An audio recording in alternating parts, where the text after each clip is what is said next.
صباح الخير عليكم جميعا او مساء الخير عليكم مشاهديني ومعجبيني ومشتركين القناة كله بالحب.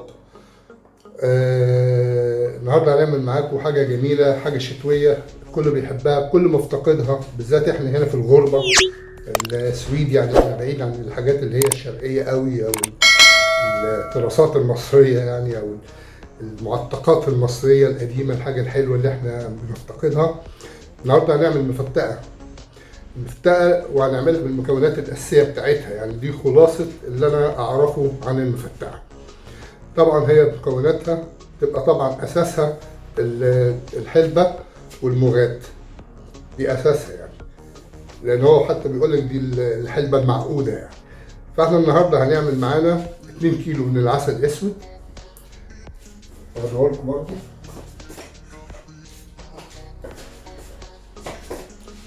2 كيلو من العسل الأسود نحطهم في حلة كبيرة تكون غويطة، ما نحطهمش على النار خالص دلوقتي. معانا كوباية سوداني كبيرة حلوة مش مملح طبعا، ومعانا 4 معالق دقيق، معانا كوباية الا ربع سمسم او كوباية على حسب انت بتحب الكواليتي بتاعها ايه، يعني الشكل كمان بتاعها ايه. معانا معلقتين مغات، دي كنت انا جايبها من مصر معايا، دي مغات ممتازة قوي من عطارة الحمزاوي عندنا في شبرا. ودي معلقة كبيرة او معلقة ونص اسف حلبة مطحونة ناعم. ودي معلقة كركم ممسوحة عشان ما تديش بردك مرارة شوية. ودي الحبة السوداء برضو. ودي دي معلقة صغننة. ودي رشة ملح اللي هو ملح ليمون، ما بحطهاش الا في الاخر، وانتوا عارفين اساسا الملح يعني مع السكر بيديله حتة عقدة شوية. ومعانا كوباية زيت. احنا هنحمص الاول شوية مكونات، يعني كل المكونات الجافة مع الدقيق مع الزيت طبعا هنحطهم. الملح ده اخر حاجة هنحطه مع العسل، ولما يبتدي يغلي هنرشهم في الاخر. هنعمل خطوات ونشوفهم مع بعض. شكرا. احنا دلوقتي حطينا كوباية الزيت هنا. بعد كده هنحط مجرد بس ما يبتدي يسخن شوية هحط كوباية الدقيق او 4 معالق دقيق. هي كوباية صغيرة، يعني كوباية الدقيق اللي عندي كوباية صغيرة.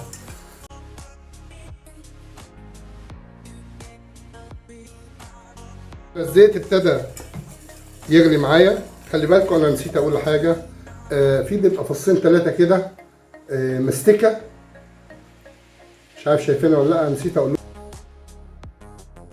لكم عليها، بس دي انا بحطها بردك مع الحاجة، بس انا هخبطهم شوية كده اطحنهم، بعد كده احطهم بردك مع المكونات دي.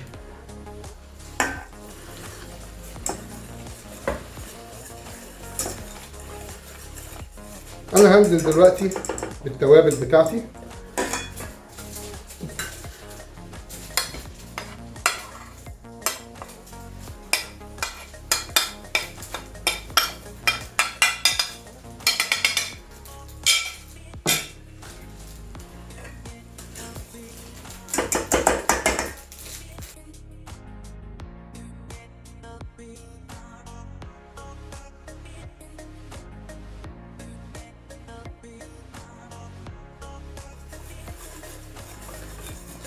هننزل بالسمسم والسوداني.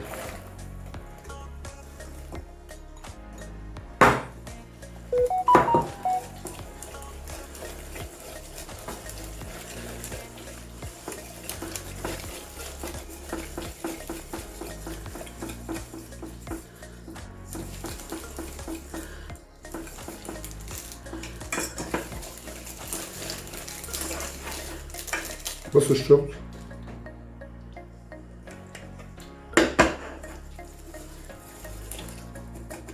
وادي المستكة حتى لو حطيتها حبة هي هتسيح مع الزيت هيسيحها.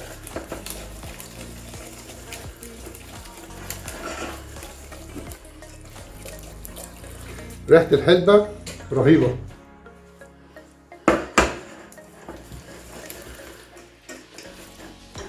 انا عايز بس احمصهم شوية.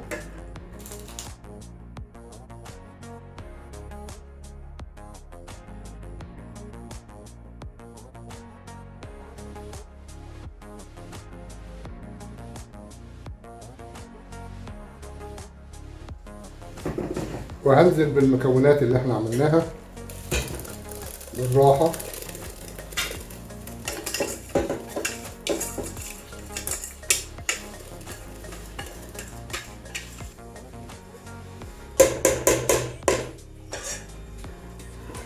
ابتدي اقلب دوت. حاول ادمج العسل مع الخلطة الجميلة السحرية دي.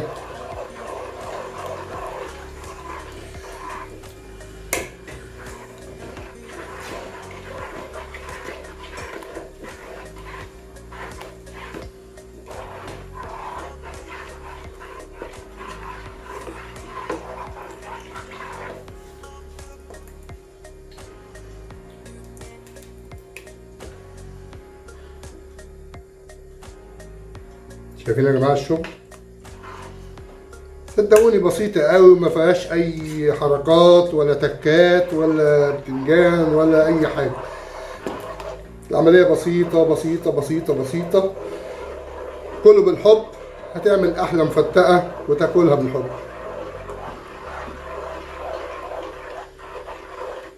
اللي يقول لك بقى ما تعملهاش الا في النحاس، ولا اللي يقول لك اعملها في الامونيا، ماله الستانلس ستيل؟ اصح واحلى حاجه الستانلس ستيل.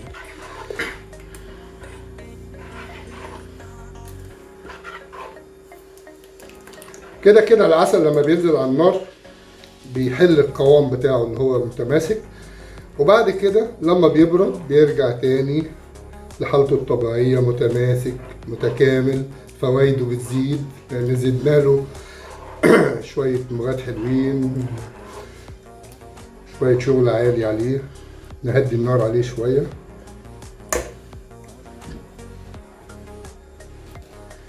العسل بطبيعته غني. يعني انا اساسا واحد من الناس بحب اكله مع الطحينه، بحط عسل واحط عليه طحينه.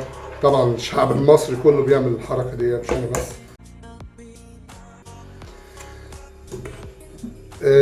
العسل جميل رهيب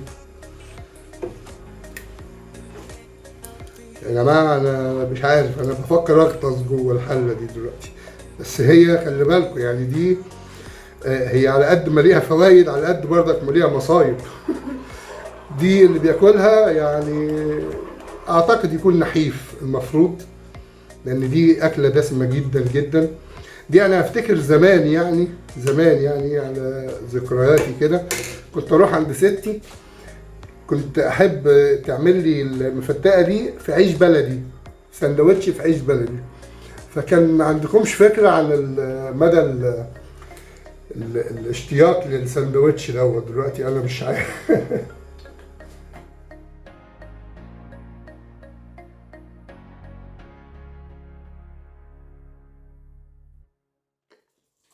العسل ابتدى يحل، ابتدى حتى ما يشبكش في السلكه كده، هو ابتدى يندمج مع المكونات وايه يتداخلوا ببعضيهم. انا بقلب بس الاول بسلكه، بعد كده اقلب بالمغرفه لعدم الفوران بتاعه. وزي ما انتم شايفين ابتدى ايه يغلي مع نفسه. شايفين الريمه اللي حوالين داير دي كلها المفروض تروح، ويبتدي يبقى عسل تقيل قدامي صافي. وكده كده لما بيبرد بيرجع لقوامه تاني، وقبل ما بيبرد تماما ببتدي اعبيه يعني عشان يبقى سلس معايا في النقل من الحله للبرطمانات اللي انا اعبيه فيها. ملحوظه مهمه جدا، ما تزودوش في الحلبه يا جماعه، لان الحلبه اساسا بطبعها مره، حتى هي اسمها الحلبه المره. والمغات اللي احنا حاطينه كمان في حلبه، فمعقوله قوي المعلقه ونص اللي احنا قلنا عليها بالنسبه لل2 كيلو عسل. الريحة رهيبة رهيبة. ومهم جدا ان انت تحمص الحاجة الاول.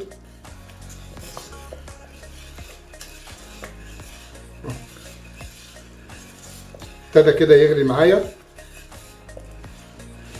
ابتدى اتعامل بالمغرفة بقى. ووطي النار شوية.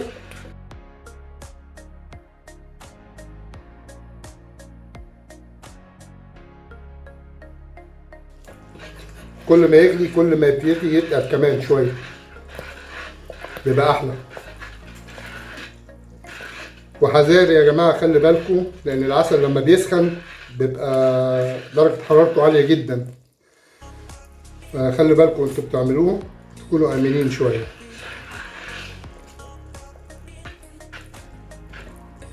خصوصا الاطفال، يعني يا ريت يكون مفيش اطفال حواليكم. وان شاء الله تجربوها وتطلع معاكم طريقة جميلة جدا. والجماعة المغتربين اللي هم بره بلادهم يجربوا الفكرة، طريقة جميلة جدا جدا. بصوا يا جماعة، صدقوني رهيبة رهيبة. السمك بتاعها جميل جدا جدا جدا. بصوا السمك.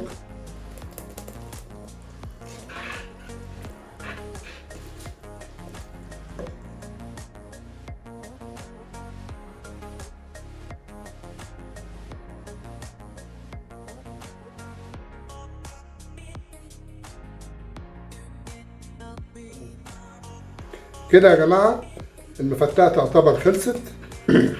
دخلت في المرحلة النهائية. كده هبتدي اضيف نص معلقة الملح الليمون وهبتدي اقلبها. وهقفل عليها النار.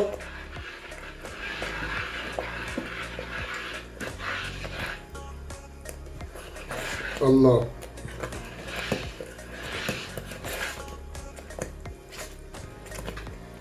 وحاولوا محدش يمد ايده فيها بمعلقه تكون مبلوله او اي حاجه، لان هي دلوقتي دخلت في مرحله اللي هي الحفظ. يعني اي حاجه ممكن تفسدها، يعني لو شويه ميه جم عليها، نقطه ميه، معلقه مبلوله، معلقه مش نظيفه، حد بيدوق منها كده بوظ العمليه كلها. فاللي هياخد بيغرف بمغرفه بره او بيعبي من البرطمان بمعلقه نظيفه في طبق، يبتدي ياكل منها بألف هنا وشفا. جربوها يا جماعة مش هتندموا. نسبة السمسم مع السوداني مع الحلبة مع المغات مع الكركم. بصوا الله.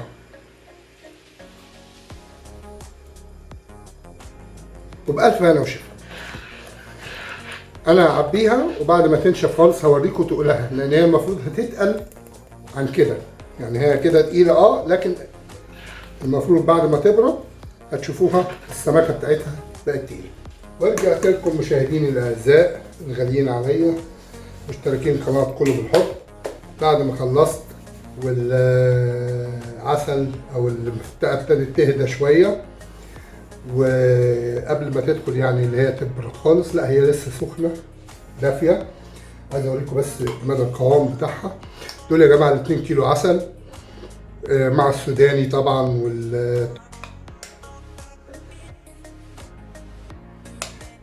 يا جماعه رهيبه. جربوها في البيت، فظيعه ملهاش حل.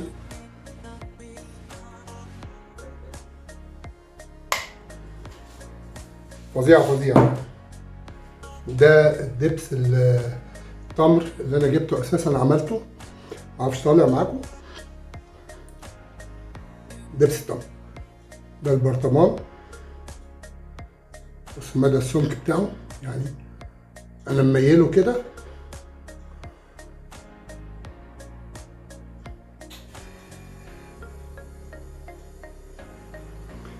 حاجه بألف هنا وشفا طبعا. جربوها. انا ال2 كيلو عسل مع السوداني والمكونات اللي احنا حطيناها عبى معايا 3 برطمانات. كنت انا جايب 4 من دوت اللي هم دول، عبى معايا 3 ودوت اكبر يعني ضابط يعني شويه. وبألف هنا وشفا.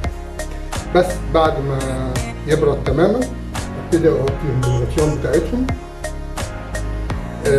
وهغسله من بره بدل العسل الملزق عليه من بره. وجربوها، وما تنسوش قناتنا قناة كله بالحب مع المفتقة، واشوفكم في وصفة جديدة. ما تنسوش يا جماعة الاشتراك والكومنتات بتاعتكم الجميلة واللايك والشير، وبيكم احنا هنكبر ونبقى حلوين.